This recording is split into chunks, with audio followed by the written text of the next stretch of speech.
অ্যাকাউন্টটি খুলতে হয় সেটা দেখি। তো প্রথমে এই ভিডিওর কমেন্ট বক্সে চলে যাও, যাওয়ার পরে দেখতে পাচ্ছ যে অ্যাকাউন্ট খুলুন, তার নিচে একটি লিঙ্কে ক্লিক করো। আপনারা ভিডিওর থাম্বনেল এবং টাইটেল থেকে বুঝতে পারছেন আমি ভিডিওটা কি নিয়ে তৈরি করতেছি, ঠিক আছে। তো এফিলিয়েট অ্যাকাউন্ট খুলতে হলে অবশ্যই আপনার একটা লিঙ্কের প্রয়োজন হবে। ওই লিঙ্কটা আমার ভিডিওর প্রথম কমেন্টে দেওয়া থাকবে। আমার দেওয়া লিঙ্কে ক্লিক করার পর আপনারা অবশ্যই আপনাদের ক্রোম ব্রাউজারটা সিলেক্ট করবেন।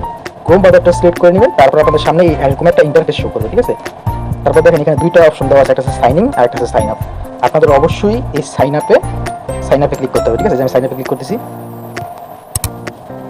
তারপর দেখেন এখানে লিখে আছে ইউজার নেম, ঠিক আছে। ইউজার নেমের জায়গায় আপনার একটা ইউনিক ইউজার নেম দিতে হবে। এই যে আমি আমার ইউজার নেমটা দিয়ে নিচ্ছি। এই যে বন্ধুরা, আমার নাম সুমন, তাই আমি আমার ইউজার নেম দিয়ে দিলাম সুমন 5656, ঠিক আছে। তারপর এখানে আপনার একটা পাসওয়ার্ড দিতে হবে। এই যে আমি আমার পাসওয়ার্ডটা দিয়ে নিচ্ছি। এই যে বন্ধুরা, আমি আমার পাসওয়ার্ডটা দিয়ে নিলাম।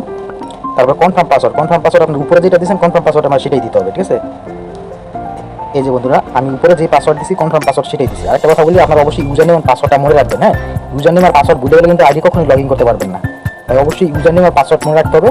আর অবশ্যই পাসওয়ার্ড যেটাই দেন পাসওয়ার্ডের প্রত্যেকটা অক্ষর আপনি ছোট হাতে দিবেন, তারপর লাস্টে দিয়ে দুই তিনটা সংখ্যা দিবেন, নয়তো পাসওয়ার্ড নিবে না, ঠিক আছে। তারপর দেখেন এখানে লিখে আছে কারেন্সি জায়গায় এখানে একটা ক্লিক করবেন। ক্লিক করার পর অবশ্যই আপনারা এই যে বিডিটি সিলেক্ট করবেন। যদি বাংলাদেশ থেকে করেন বিডিটি সিলেক্ট করবেন। হ্যাঁ, এই যে আমি বিডিটি সিলেক্ট করতেছি। এই যে বন্ধুরা, আমাদের এই পেজ অলরেডি এটা ফিল আপ করা হয়ে গেছে। এখানে ইউজার নেম দেওয়া হয়ে গেছে, এখানে পাসওয়ার্ড দেওয়া হয়ে গেছে, এখানে কনফার্ম পাসওয়ার্ড দেওয়া হয়ে গেছে, এখানে বিডিটি দেওয়া হয়ে গেছে, ঠিক আছে। এই পেজ আমাদের এটা ফিল আপ করা হয়ে গেছে অলরেডি। এখন আমাদের নেক্সটে ক্লিক করতে হবে। এই নেক্সটে ক্লিক করতে হবে। তারপর এখানে ফার্স্ট নেম দিতে হবে। আমি আমার ফার্স্ট নেম দিলাম এমডি, তারপর লাস্ট নেম দিব সুমন এমডি সুমন, ঠিক আছে। তারপর এখানে একটা বার্থডে দিতে হবে। বার্থডে বন্ধুরা আমি একটা কথা ক্লিয়ার করি, এখানে দেখবেন অনেকে ভিডিওতে বলবে যে এখানে আপনার ভোটার আইডি কার্ড অনুযায়ী আপনার নাম ঠিকানা দিতে হবে, ঠিক আছে। আসলে এটা একদম মিথ্যা কথা। আপনি এখন যেভাবে ইচ্ছা আপনার অ্যাকাউন্টটা খুলতে পারেন। অবশ্যই এখানে আপনার বার্থডেটা 18 বছর উপরে দিতে হবে, ঠিক আছে। আপনি যখন আপনার ভোটার আইডি কার্ড বা ড্রাইভিং লাইসেন্স বা পাসপোর্ট দিয়ে আপনি যখন আপনার কেওয়াইসিটা কমপ্লিট করবেন, তখন অটোমেটিক আপনার ভোটার আইডি কার্ড বা ড্রাইভিং লাইসেন্স বা পাসপোর্টে যেরকম নাম ঠিকানা দেওয়া আছে এটা অটোমেটিক ভোটার আইডি কার্ড অনুযায়ী আপডেট হয়ে যাবে, ঠিক আছে। তো এখন আপনি 18 বছর উপরে দিয়ে আপনি অ্যাকাউন্টটা জাস্ট ক্রিয়েট করবেন। এটা 18 বছর উপরে দিলাম, একটা দিয়ে দিলাম, আনতে কোনো সমস্যা নেই, ঠিক আছে। তারপর আবার আমাদের এটা কমপ্লিট করা হয়ে গেছে। এখন আমাদের এই নেক্সটে ক্লিক করতে হবে। তারপর যে এখানে একটা নাম্বার দিতে বলতেছে, এখানে অবশ্যই একটা অ্যাক্টিভ নাম্বার দিবেন, ঠিক আছে। অ্যাক্টিভ নাম্বার দিবেন। এটা অ্যাক্টিভ নাম্বার কেন দিতে বলতেছি আমি একটু করে সেটা আমি বলবো। এখানে কিন্তু বন্ধ নাম্বার দেওয়া যাবে না। আমি আমার নাম্বারটা দিয়ে নিচ্ছি। এই যে বন্ধুরা, আমি আমার অ্যাক্টিভ নাম্বারটা দিয়ে নিলাম। এখানে অবশ্যই জিরো দেওয়া আছে, ঠিক আছে। আপনাদের এখানে 1 থেকে শুরু করতে হবে, যেহেতু এখানে জিরো দেওয়া আছে এখানে জিরো দেওয়া যাবে না। আমি যেভাবে করতেছি আপনি যেভাবে করবেন। তারপর এখানে জিমেল, এখানে একটা জিমেল দিতে হবে। হ্যাঁ, যে জিমেলটা আপনার মোবাইলে আছে ওই জিমেলটাই দিবেন, উল্টাপাল্টা কোনো জিমেল দিবেন না, কোনো বন্ধ জিমেল দেওয়া যাবে না। আপনার যে জিমেলটা মোবাইলে কানেক্ট করে আছে ওই জিমেলটাই দিবেন। আমি আমার জিমেলটা দিয়ে নিচ্ছি। এই যে বন্ধুরা, আমি আমার জিমেলটা দিয়ে নিলাম, ঠিক আছে। তারপর দেখেন এখানে লিখে আছে আদার্স, ঠিক আছে। আদার্সের জায়গায় এখানে একটা ক্লিক করবেন। ক্লিক করার পর আপনারা আদার্সে এই হোয়াটসঅ্যাপটা সিলেক্ট করবেন। হ্যাঁ, এই যে হোয়াটসঅ্যাপটা সিলেক্ট করবেন। এই যে আমি হোয়াটসঅ্যাপ সিলেক্ট করলাম। সো এখানে হোয়াটসঅ্যাপ সিলেক্ট করার পর এখানে আপনার একটা হোয়াটসঅ্যাপ নাম্বার দিতে হবে। যদি আপনার যে উপরের নাম্বারে হোয়াটসঅ্যাপটা উপরের নাম্বারটা এখানে বসাই দিবেন। আর আপনার উপরের নাম্বারে হোয়াটসঅ্যাপ যদি না থাকে তাহলে আপনার যেই নাম্বার হোয়াটসঅ্যাপ আছে ওই নাম্বারটা এখানে দিতে হবে, ঠিক আছে। অবশ্যই হোয়াটসঅ্যাপ নাম্বার দিতে হবে। যদি উপরের নাম্বার হোয়াটসঅ্যাপ থাকে তাহলে উপরের নাম্বারে বসা দিতে পারেন, কোনো সমস্যা নেই। আমার উপরের নাম্বার হোয়াটসঅ্যাপ আছে তাই আমি উপরের নাম্বারটা এখানে বসা দিলাম। হ্যাঁ, এই যে বন্ধুরা, আমি হোয়াটসঅ্যাপ সেট করার পর আমার হোয়াটসঅ্যাপ নাম্বারটা আমি বসা দিলাম। আমার উপরের নাম্বার হোয়াটসঅ্যাপ আছে তাই আমি উপরের নাম্বারটা বসা দিলাম। এখানে অবশ্যই জিরো দিতে হবে। হ্যাঁ, আমি যেভাবে করেছি আপনারা এইভাবেই করবেন। তারপর দেখেন এখানে লিখে আছে ভেরিফিকেশন কোড। আমার এখানে ভেরিফিকেশন কোড আছে 5524। আপনাদের এখানে যেটা থাকে আপনারা সেটা বসাবেন। আমার এখানে আছে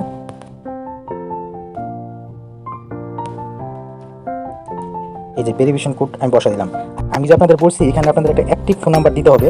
এটা কেন বলছি, কারণ আপনি যখন এটা সাইন আপ করবেন 48 ঘন্টার ভিতরে আপনাকে তাদের অফিস থেকে ফোন দিবে যে এই নাম্বার একটা ফোন দিবে, ঠিক আছে। এই নাম্বার অবশ্যই আপনাকে একটা কল দিবে। যদি একটা কল যদি রিসিভ করতে না পারেন তাহলে আপনার আইডিয়া কখনই অ্যাক্টিভ হবে না, ঠিক আছে। তাই অবশ্যই একটা কল যখন করবে সাথে সাথে কলটা রিসিভ করতে হবে কলটা। তারপর এই যে নেক্সটে ক্লিক, এই যে সাইন আপে ক্লিক করবেন। এই যে সাইন আপে ক্লিক করতে হবে। এই যে আমি ক্লিক করে দিচ্ছি। এই যে দেখেন আমাদের 48 ঘন্টার সময় নিছে, ঠিক আছে। 48 ঘন্টার ভিতরে তারা কিন্তু আমার নাম্বারে কল করবে। 48 ঘন্টার ভিতরে তারা আমার নাম্বারে কল করবে। যখন আমার আইডি অ্যাক্টিভ হয়ে যাবে তারপর আমি অবশ্যই আমারটা অ্যাক্টিভ করবে, ঠিক আছে। যখন আমার আইডি অ্যাক্টিভ করবে তখন আমি আইডি লগ ইন করে আপনাদেরকে দেখাবো কীভাবে জিমেল ভেরিফাই করতে হয়, কীভাবে কেওয়াইসি কমপ্লিট করতে হয় এবং কীভাবে পিআর অপশন অ্যাড করতে হয়, ঠিক আছে। তো এই যে আমার আইডিটি তারা অ্যাপ্রুভ করে দিয়েছে। আমাকে একটু আগে তারা কল করেছিল। কল করার পর আমার কি বলছে সেটা আমি বলতেছি। এখন আমি আমার ইউজার নেম এবং পাসওয়ার্ড দিয়ে আমি আমার আইডিটা লগ ইন করবো, ঠিক আছে। আগে লগ ইন করি, যেমন এই যে বন্ধুরা আমি আমার ইউজার নেম এবং পাসওয়ার্ড দিয়ে দিলাম। এখন আমরা এই সাইন ইনে ক্লিক করব। এই যে বন্ধুরা আমার আইডিটা একেবারে কমপ্লিট। এখন দেখেন একেবারে কমপ্লিট। এখন আমাদের কি করতে হবে, আমাদের নাম্বার এবং জিমেলটা ভেরিফাই করতে হবে। তার জন্য যে থ্রি ডট আইকনে একটা ক্লিক করবেন, তারপর এই যে মাই অ্যাকাউন্টে ক্লিক করবেন, তারপর আবার যে প্রোফাইলে ক্লিক করতে হবে। এই যে আমরা যে নাম্বার যে জিমেল দিছি এগুলো এখন ভেরিফাই করতে বলতেছে, ঠিক আছে। নাম্বার এবং জিমেল এগুলো ভেরিফাই করতে হবে।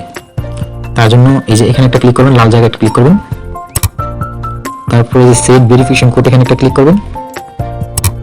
এখন আমার নাম্বার একটা কোড নাম্বার আসবে। 4 মিনিটের সময় নিচ্ছে, অবশ্যই 4 মিনিট আগে চলে আসবে নাম্বারটা। এই চলে আসছে। এই দেখেন কি কি কি লিখা আছে, 3337, ঠিক আছে। এটা কিন্তু লেটারে কিন্তু লেখা এখানে, এই দেখেন উপরে একের উপরে 337, ঠিক আছে। আপনারা এভাবে লিখবে, এটা এখানে বসাইতে হইব, এটা বসাইতে হবে 337 33337 মানে 3337 আর কি। তারপরে যে আমাদের সাবমিট করতে হবে। নাম্বারটা অলরেডি ভেরিফাই হয়ে গেছে বন্ধুরা। এখন আমাদের জিমেলটা ভেরিফাই করতে হবে, ঠিক আছে। দেখেন নাম্বারটা অলরেডি ভেরিফাই হয়ে গেছে। এখন আমাদের কি করতে হবে, জিমেলটা ভেরিফাই করতে হবে নাম্বারের পর। তারপর আবার লাল জায়গায় ক্লিক করবেন, তারপর আবার সেভ ভেরিফিকেশন কোড এখানে ক্লিক করবেন। এই এখন আমার জিমেল একটা কোড নাম্বার আসবে। এই যে এখন আমার জিমেল একটা কোড নাম্বার আসবে। এই যে বন্ধুরা দেখেন আমার অলরেডি আমার জিমেল কোড নাম্বারটা চলে আসছে। দেখেন এখানে লেখা আছে 4598, ঠিক আছে। এই যে 4598 আমার এই কোডটা এখানে বসাতে হবে, 4598, ঠিক আছে না, 4598, ঠিক আছে 4598। তারপরে যে এখানে একটা ক্লিক করবেন। এই যে বন্ধুরা আমাদের নাম্বার এবং জিমেল দুইটাই ভেরিফাই করা হয়ে গেল। এখন আমাদের কেওয়াইসিটা কমপ্লিট করতে হবে, ঠিক আছে। তার জন্য আবার এই থ্রি ডট আইকনে একটা ক্লিক করবেন, এখানে ক্লিক করবেন, তারপর আবার মাই অ্যাকাউন্টে ক্লিক করবেন। তারপর দেখেন 4 নাম্বার অপশন একেবারে নিচে লেখা আছে এফিলিয়েট কেওয়াইসি, এখানে একটা ক্লিক করবেন। এখানে ক্লিক করার পর আপনাদের সামনে এই পেজটা আসবে, ঠিক আছে। তারপর এই পেজটা আপনাদের ফিল আপ করতে হবে। দেখেন এখানে লেখা আছে, প্রথমে লেখা আছে চয়েস ডকুমেন্ট টাইপ, এখানে একটা ক্লিক করবেন। ক্লিক করার পর আপনি দেখেন এখানে লেখা আছে passport, NID card, driving licence, মানে আপনি কি দিয়ে আপনি কেওয়াইসিটা কমপ্লিট করতে চাচ্ছেন। যদি পাসপোর্ট দিয়ে কেওয়াইসি কমপ্লিট করেন তাহলে পাসপোর্ট সিলেক্ট করবেন, যদি এনআইডি কার্ড দিয়ে করতে চান তাহলে এনআইডি কার্ড সিলেক্ট করবেন, যদি ড্রাইভিং লাইসেন্স দিয়ে করতে চান তাহলে ড্রাইভিং লাইসেন্স সিলেক্ট করবেন, ঠিক আছে। আমি যদি এনআইডি কার্ড দিয়ে করবো তাই আমি যে এনআইডি কার্ডটা সিলেক্ট করলাম, আইডেন্টি কার্ড। তারপর document type, NID card select করার পর এখানে দেখেন লেখা আছে ডকুমেন্ট নাম্বার। ডকুমেন্ট নাম্বার মানে এনআইডি কার্ডের ভিতরে 10 ডিজিটের একটা নাম্বার থাকে, সিরিয়াল নাম্বার। ওই সিরিয়াল নাম্বারটা আপনার এখানে বসাতে হবে, ঠিক আছে। মানে আপনি যে এনআইডি কার্ড দিয়ে আপনি কেওয়াইসিটা কমপ্লিট করবেন, ওই এনআইডি কার্ডের ভিতরে 10 ডিজিটের একটা নাম্বার আছে, সিরিয়াল নাম্বার। ওই নাম্বারটা আপনার এখানে দিতে হবে, আপনার এনআইডি কার্ডের নাম্বারটা। আরেকটা কথা আমি এখানে বলে নিই, আপনাদের এনআইডি কার্ড নিজের এনআইডি কার্ড না থাকলে হবে, আপনার পরিবারের যে কারো এনআইডি কার্ড দিয়েই আপনি এটা কেওয়াইসি কমপ্লিট করতে পারেন। হতে পারে আপনার ভাই বা বাবা মা, ঠিক আছে, বোন, যে কারো হতে পারে, দাদি, যে কারো হতে পারে। তো এইগুলো কোনো ব্যাপার না, হ্যাঁ। তো এই যে আমি এখানে এনআইডি কার্ডের নাম্বারটা দিয়ে দিলাম। ধরেন এটা আমার এনআইডি কার্ডের নাম্বারটা, সিরিয়াল নাম্বারটা, ঠিক আছে। তারপর দেখেন এখানে লেখা আছে এক্সপায়ার ডেট। এক্সপায়ার ডেট মানে আপনি যদি পাসপোর্ট বা ড্রাইভিং লাইসেন্স দিয়ে কেওয়াইসি কমপ্লিট করেন তাহলে আপনার পাসপোর্ট বা ড্রাইভিং লাইসেন্সের মেয়াদ কবে শেষ হবে ওই ডেটটা এখানে দিতে হবে, ঠিক আছে। কারণ পাসপোর্ট বা ড্রাইভিং লাইসেন্সের একটা মেয়াদ থাকে, সেটা তো জানেন, হ্যাঁ। যদি এনআইডি কার্ড দিয়ে করেন তাহলে এখানে কিছু করার দরকার নেই, কারণ এনআইডি কার্ডে তো কখনো মেয়াদ শেষ হয় না। তারপর দেখেন এখানে লেখা আছে upload document photo front side, মানে আপনার এনআইডি কার্ডের প্রথম সাইডটা আপনার পিক তুলে দিতে হবে, হ্যাঁ। তো আমি আমার এনআইডি কার্ডের পিক দিয়ে দেখাচ্ছি আপনাদেরকে।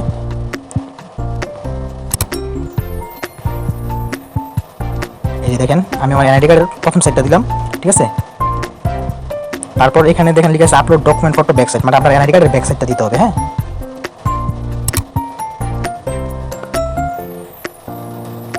এই যে এখানে আমি দিছি প্রথম সাইড আর এখানে দিছি ব্যাক সাইড, ঠিক আছে। আমি যেভাবে করতেছি আপনারা সেম এইভাবেই করবেন। তারপর দেখেন এখানে লেখা আছে upload and KYC document photo selfie, মানে আপনার এনআইডি কার্ডটা এই যে এইভাবে হাতে নিয়ে একটা সেলফি তুলে দিতে হবে।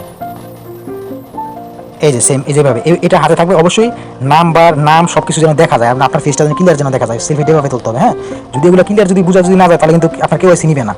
এই আপনার ফেস এবং নাম ঠিকানা যা আছে সব যেন ক্লিয়ার যেমন ফেসের সাথে দেখা যায়, পিক কেমনভাবে তুলতে হবে, হ্যাঁ। তার কিন্তু অলরেডি আমি যেভাবে করছি আপনারা সেভাবে করবেন। এভাবে করার পর আপনার এই যে সাবমিট একটা ক্লিক করবেন, ঠিক আছে। যখন আপনারা সাবমিট করবেন তখন ওরা এটা আপনার এটা আইডেন্টিফাই করবে, ঠিক আছে। এটা জাস্টিফাই করবে যে আপনার ডকুমেন্টগুলো সব কিছু ঠিক আছে কিনা। আপনার ডকুমেন্ট যদি সব কিছু ঠিক থাকে আপনার কেওয়াইসি ওরা নিয়ে নেবে। ঠিক আছে, কেওয়াইসি নেওয়ার পর আপনার কী করতে হবে, আপনার ক্লিয়ার অপশন অ্যাড করতে হবে। ক্লিয়ার অপশন কীভাবে অ্যাড করতে হয় এই নিয়ে আমার চ্যানেলে ভিডিও আছে, অবশ্যই ভিডিওটা দেখে নেবেন। আর ভিডিওটা ভালো লাগলে অবশ্যই লাইক কমেন্ট শেয়ার করবেন, কারণ এই চ্যানেলগুলো তৈরি করাই হয়েছে আপনাদের মূলত এইসব ভিডিওর জন্য। তো আপনারা অবশ্যই চ্যানেলটা সাবস্ক্রাইব করে রাখবেন, আপনারা এই সমস্ত ভিডিও যে কোনো সমস্যা হলে আপনারা এই চ্যানেলের মাধ্যমে সমাধান করতে পারবেন। ঠিক আছে।